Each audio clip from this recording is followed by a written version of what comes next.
Okay, welcome back. I'm Natasha Elkington, your TV host at the GLF Bonn 2018 conference, and I'm here with Satya Tripathi, who is the Assistant Secretary General of the UN Environment.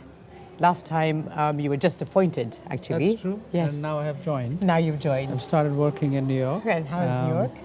New York is great. Always a place where there's a lot happening. Yes. It's the nerve center of a lot of UN activity. Yes. And so it's great to be there, yeah. Well, great to have you back on set again. So you've been here for the past 2 days, and I know involved in a lot of the sessions. So you want to share some of the highlights, your observations that you've had at the GLF here? Yeah. I think I'll highlight three. Okay. The first is that the gathering of all the landscape experts and people that are passionate about protecting our landscapes is fantastic. You know, they do it in different parts of the world, but this is kind of home to the Global Landscapes Forum. So getting everybody here once a year, so this is now firmly in the calendar of all the activists and the practitioners and the stakeholders. So it's good to see a lot of people that are very passionate about protecting our landscapes. And why is that important? Because if you take the big sectors of the economy, let's say take the IT sector or the steel sector or the automotive sector, if you add up all the jobs in these sectors and the ancillaries, they don't go up more than 25 million jobs worldwide. Wow, okay. But if you take landscapes, it's 1 billion people employed. Right. They may be self-employed, they may be in the informal sector or the formal sector, but there's 1 billion people employed, and the families and the others that depend on them run into a few more billions. So it is more significant than people understand and know. And for the rest of the world, it's even more important because how these people love the landscapes, protect them, and produce the food that we all consume is equally important, because without them we'll all be lost. Right. So I think that's why that's the first thing.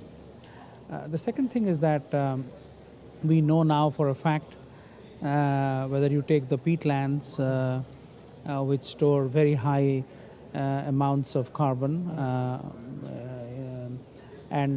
or you take the forests, so whether it is below surface carbon or above surface carbon, it all comes back to the landscapes.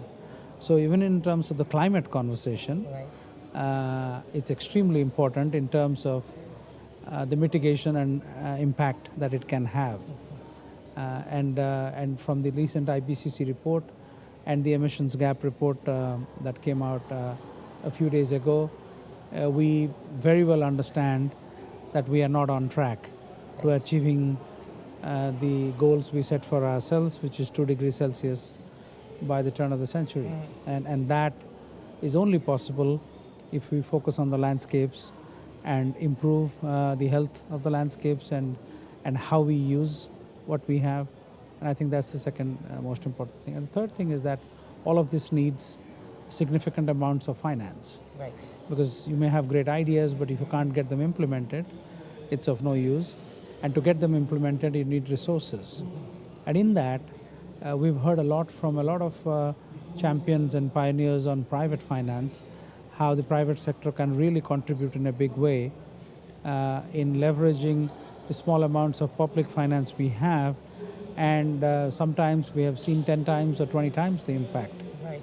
And that would then start the kind of flows in terms of volumes and the willingness to take risks into landscapes, which will then help us achieve the ambitions we set for ourselves.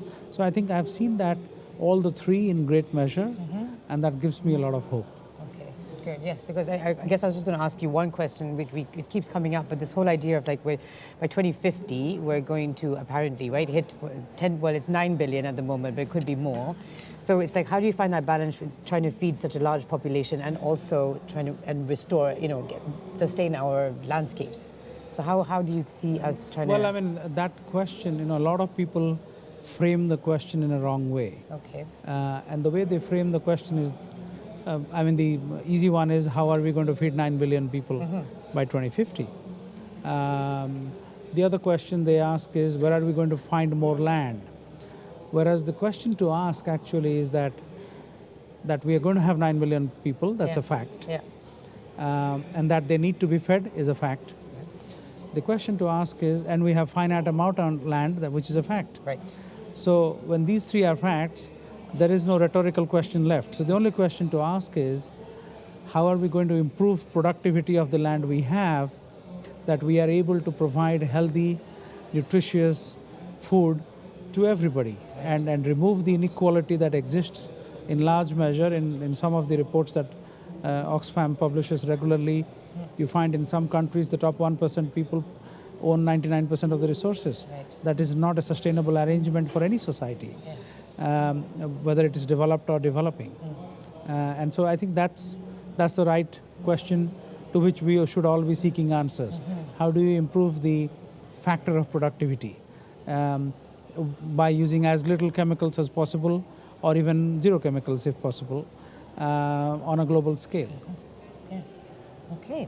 Great. And so, in terms of the theme of this event is, committing to action, right? For committing to action. So, why do you think that's an important theme for the GLF this I think year? it's an important theme for the whole world, for anything we do, but more so for the climate and the environment, because the IPCC reports that came out recently tell us that we have about 10 years to turn around, and the science is established. The IPCC consists of the best minds that the world has to offer in terms of evidence-based policy making, and we need to listen to them very carefully, and that's why we need to focus on action. The time for talk is over. Yes. I want to ask you one last question, because I've been having this conversation with people around here. In terms of the past, are you trying to tell me that people did not foresee that we would come to this point? Why are we waiting till we're at a critical point that the world is waking up? Why is it taking us so long to get here? It's very frustrating. And I'm sure for the youth who we're leaving the planet to, they're like, what have you guys done? I think it's short-termism, short-term thinking. Yeah. And humans think incrementally. Right. So, and also we also think that it's not my problem, it's somebody else's problem. Maybe others are going to solve my problem as well when they solve theirs. And that's why we are here. Right. Now we are at a place where it's everybody's problem, and everybody must contribute to finding the solutions and getting them implemented. So the time for action is now. Yes, it is indeed. Well, thank you very much for spending time with us and sharing your thoughts.